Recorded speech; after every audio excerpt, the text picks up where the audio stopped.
sad sam prešao sam još 100 metara. Sve sam bliži Kalemegdanu, tamo je Kalemegdan, otprilike 500 metara odavde. Evo, ovo su još značajne zgrade. Tamo se izlazi na Studentski trg.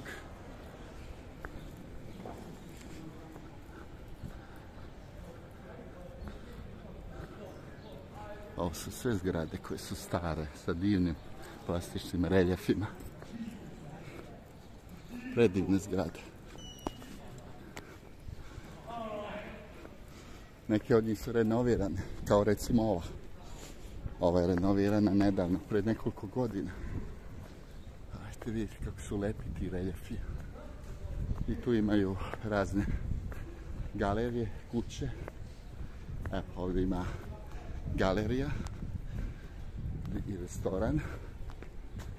Galerija Legata. U mraku je trenutno. Ima neku rozetu. Eno je. Kolovrat. Vrsta kolovrata. Eno ga. Točak.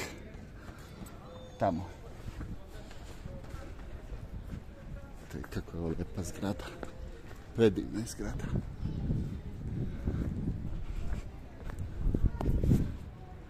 Divna je zgrada. Knjižara Dereta. Zatim ovdje opet sporeni. I svugdje su kafići. Svugdje. Coffee Dream i tako dalje. Mona, da imaju predivne bunde, monine bunde. Sad ih trenutno nema u izlogu. Ovdje. Klub čitalaca.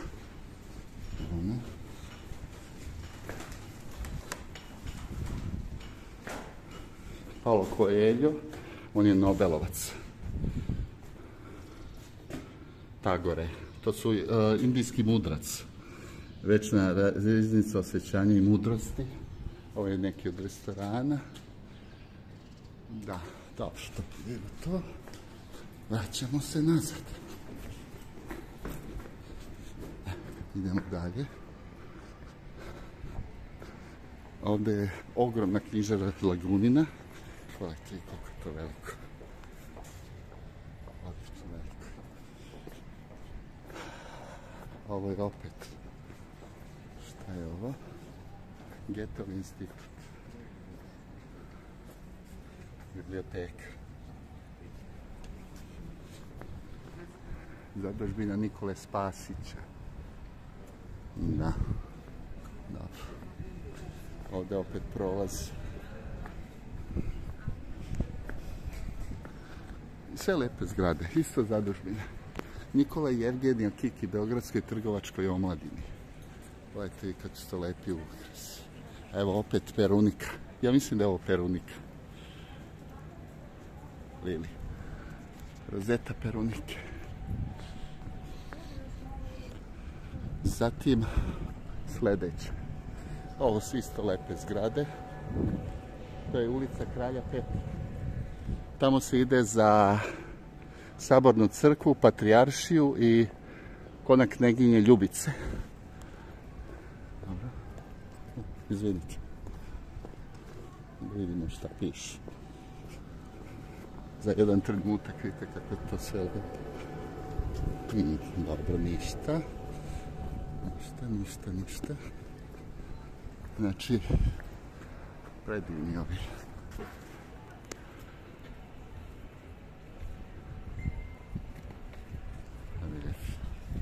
Stari reljef. I ovo je stara zgrada. Ovo je interesantna priča. To je nekad bio ogroman restoran koji se zvao Grčka kraljica. Grčka kraljica. Greek Queen restoran. Nekad davno bio tu. Već nekoliko decenija ne postoji. Došli smo pred blizu samog ulaza Kalemegdana. Ovdje je... Ova zgrada je vrlo... Ovo je galerija Fakulteta likovnih umetnosti. Sa izlazima. Tu studiraju studenti. Ovdje.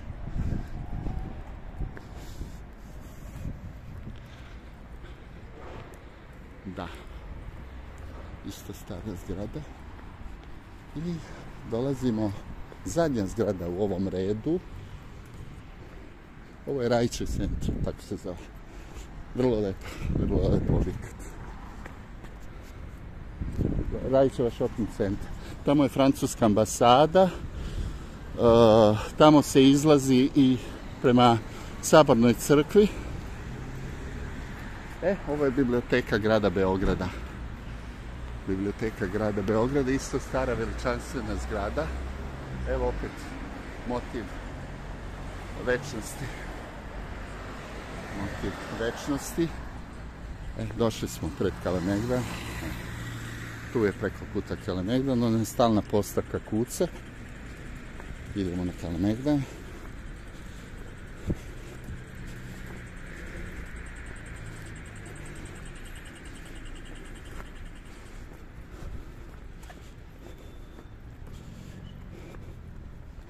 Ovdje su spomenici velikanima, stare zgrade.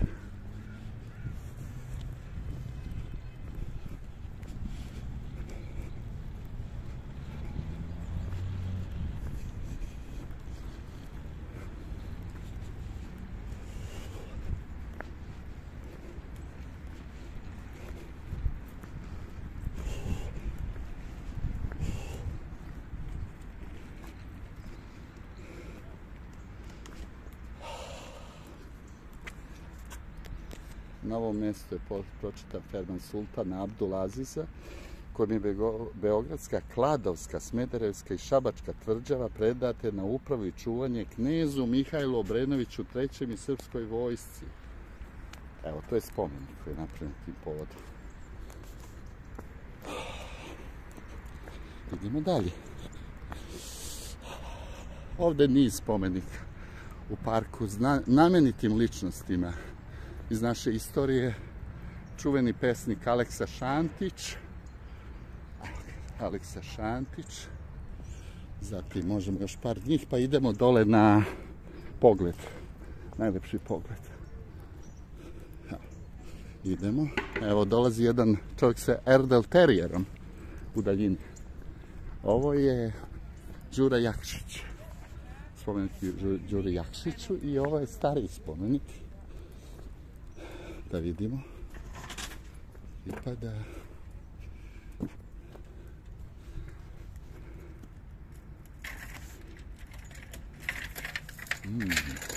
Interesantno.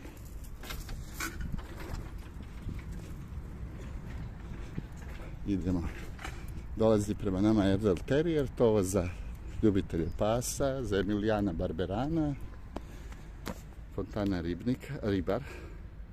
Evo, tu piše o njoj sve.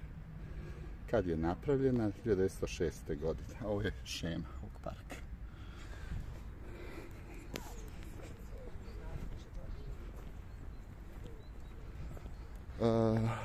Kaže, kralj svih pasa je terijer. Ne. A kralj svih terijera je Erdel Terrier, tako stara izreka kaže. Ovo je ta ribareva fontana. Idemo dalje. Ovdje su svirali ranije orkestri. Onda je jedan spomenik koji po meni treba maknuti, zato što su nas izdali Francuzi. To je znak zahvalnosti srpskog naroda. Dobro. Đura Daničić. Evo ga, Đura Daničić. Spomenik Đuri Daničiću. I još jedan spomenik. Ona je mladunac Berner Senenhounda, Jovan Gavrilović.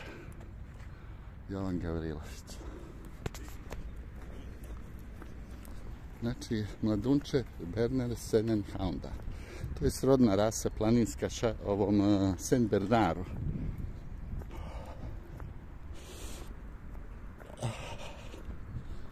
Bernardincu, kako se popularno kaže. Divovska rasa, vrlo mirna.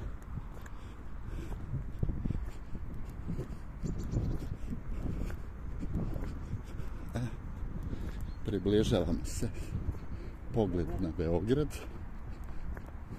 Postavka. Ona je rimski bunar. verovatno tamo postavke. Evo. Beograd na vodi. Novi Beograd, dominantne strukture u Novom Beogradu. Ono što se vidi u daljini je Patrijaršija i Saborna crkva. Znači, Patrijaršija tu je preko puta Saborne crkve, soba gleda od Patrijarha. Ovo je nešto vrlo interesantno, a to je u daljini se vide albatros ili galebovi i to gomila, uvijek je tamo. Tu je znači najveća koncentracija ribe. Ja mislim da tu možda čak leži i naseobina koja je iz vremena potopljena, još iz vremena Lepenskog vira. Ovo su stare fotografije, sve. Eno, tamo se vidi u daljini pobednik. Spomenik pobedniku. Da. Ovo je suđenje Gavrilo Principu uoči Drugog svjetskog rata. Ovo je Gavrilo Princip. Tad je bio maloletan. A ovo su kazne, smrtne kazne Danilo Ilić, Veljko Čubrilović, Miško Jovanović. To je 3. februar 1915. Pobijeni. Ovo su oni. Gavrilo Princip. I ovo su ostali učesnici Mlade Bosne. Da. Da, to je to. To je najpoznatija Principova fotografija. Tad je već imao tuberkulozu, živio još samo nekoliko mjeseci. Evo, stiže Gavrilo Princip na suđenje i ostali zaverenici. Ovo je Gavrilo Princip. Broj 2, ne. Danilo Ilić. Ovo. Dobro. Čelije u kojoj je tamnovo Gavrilo Princip. Ovdje su grobovi Gavrilo Princip. Pošto je robijao u Temerinu, Austro-Ugarska se raspala, Terezin se našao u Čekoslovačkoj i grobno mesto je sahranjeno bez obeležja. Znači, bez obeležja, sklonjena su ova obeležja, evo kad je ovo snimljeno. Da.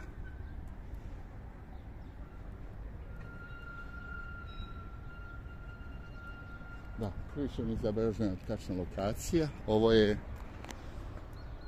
zaverenici prije nego što su prebačeni u Jugoslaviju, njihovi kočezi su bili izloženi na počasnom mjestu u porodičnoj grobnici gradonačelnika Terezina. Na fotografiji je napisano Sarajevski mučenici. To pripada Muzeju Republike Srpske. Ovo, povratak u Sarajevo. Ovo je... Dobro, evo ovo je kako se vide. Tu je prespavao uoči atentata Gavrilo Princip. Evo kako je izgledalo bosanska mahala u Sarajevu. A ovo je most. I tu je otisak Principovih stopa u Sarajevu. Da. To je postavljeno 1949. godine. Onda su i tu postavljeni spomenik Francu Ferdinandu i Sofiji Hotek, koji je uklonjen posle, dobro. Ovdje je postavljene ploče. Ovo su roditelji Gavrila Principa, Marija i Petar. Kod Bosanskog Grahova, selo Obljaj. Evo, to je bila nošnja bosanskog seljaka, a ovo je 1947. godine. Neverovatno. Uniforme. Evo, ovdje je... Dobro, idemo. Ovdje je pogled. Još jedan put pogled na Beograd na vodi. Sad idemo prema Kalemegdanskoj tvrđavi. U stvari mi smo odavno zašli u Kalemegdansku tvrđavu, u okolinu Kalemegdanske tvrđave. Ona ima više zidova i više prolaza.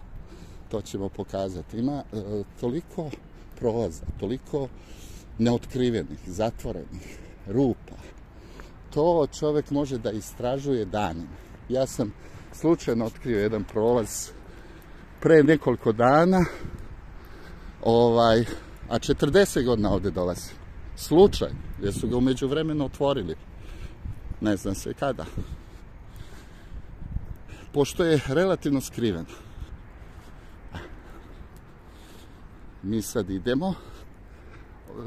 Znači vidjet ćete da su tvrđave u raznim nivoima. Ovdje su postavljeni lavovi. Ovdje ima veverica, squirrels, tako Amerikanci kažu squirrels. To je evropska veverica, odnosno ne znam kako se drugačije zove. Onda je jedan ogranak, evo, uvek su tamo ptice u daljini, sad ću pokazati njih. Tu je očigledno galebovs, ali očigledno tu ima veliko mešanje vode i dolaze insekti.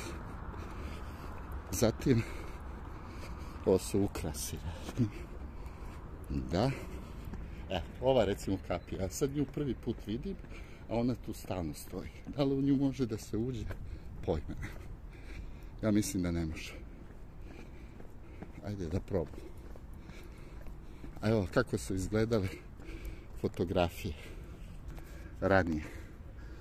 1926. Stari spomenik braniocima Beograda. To je sad sklonjeno, odavno sklonjeno i stavljeno je statua oslobodioca. Ajde, samo za trenutak da sađemo.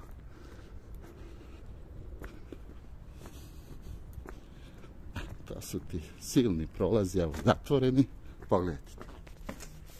Pogledajte to. Evo, sad prvi put u životu ovdje ulazim. Naravno je sve zapušteno. Ovdje nikad u životu nisam.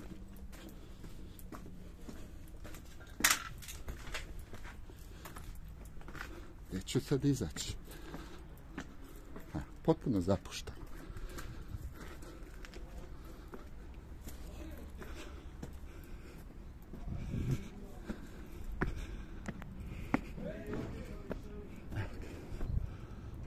Stari. Ovo je nosač za kačuše. Za ove kačuše, one rakete iz Drugog svjetskog rata. Ovo je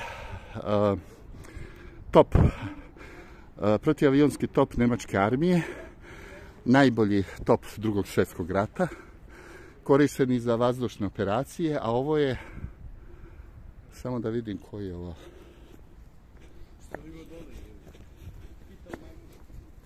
Koji je tank? Jeste. Ovo je čuveni T-34, najbolji tank Drugog svjetskog rata. T-34, on ima mnogo verzija. Najbolji tank Drugog svjetskog rata. Ovo je ovdje motor bio, engine, jel?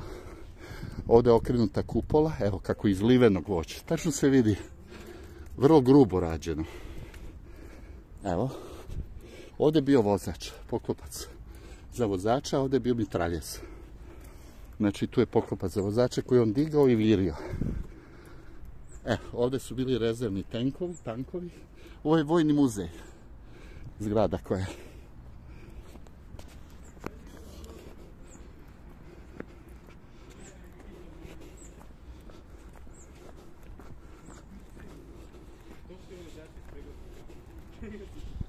Znači tu su na strateškim mjestima puca na reku. Direktno. Gledajte to. Direktno puca na reku.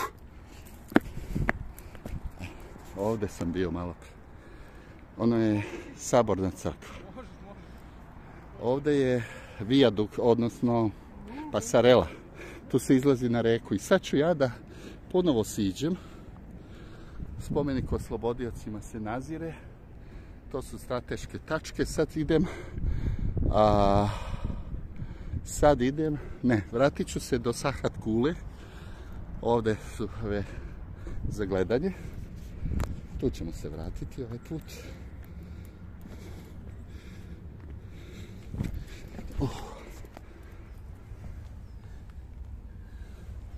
Liveni topovi. Evo, to su stari topovi koji su se spreda punili. Dobro. Znači, kaćuša, srednji top 45 mm, ovo je T78, a kasnije 86 kalibar. Ovo je teški dugi, ali to je pripada od Njemačkoj armiji, to smo mi uzeli patent. Protivavionski top, jako precizan. Ovo je protivtenkovski top. Dobro. Sanhart kula. Ovo je dobro. Eno ga isto T34. Ovo su protivtenkovski topovi. Ovo je uništavač tenkova. Ovo je vrlo interesantno. Jurišni tank Stug 3. Znači, kupola se ne miče, to je ugrađeno i nazad ima mjesta za posadu. Evo kako on izgleda. Tu ulaze posada. Ne, ovdje. Dobro, a ovo je tank. Ovo je tank, liči mi na njemački srednji tank. Pic 4. Dobro. Dobro. I tako dalje, tako dalje. To bi bilo to.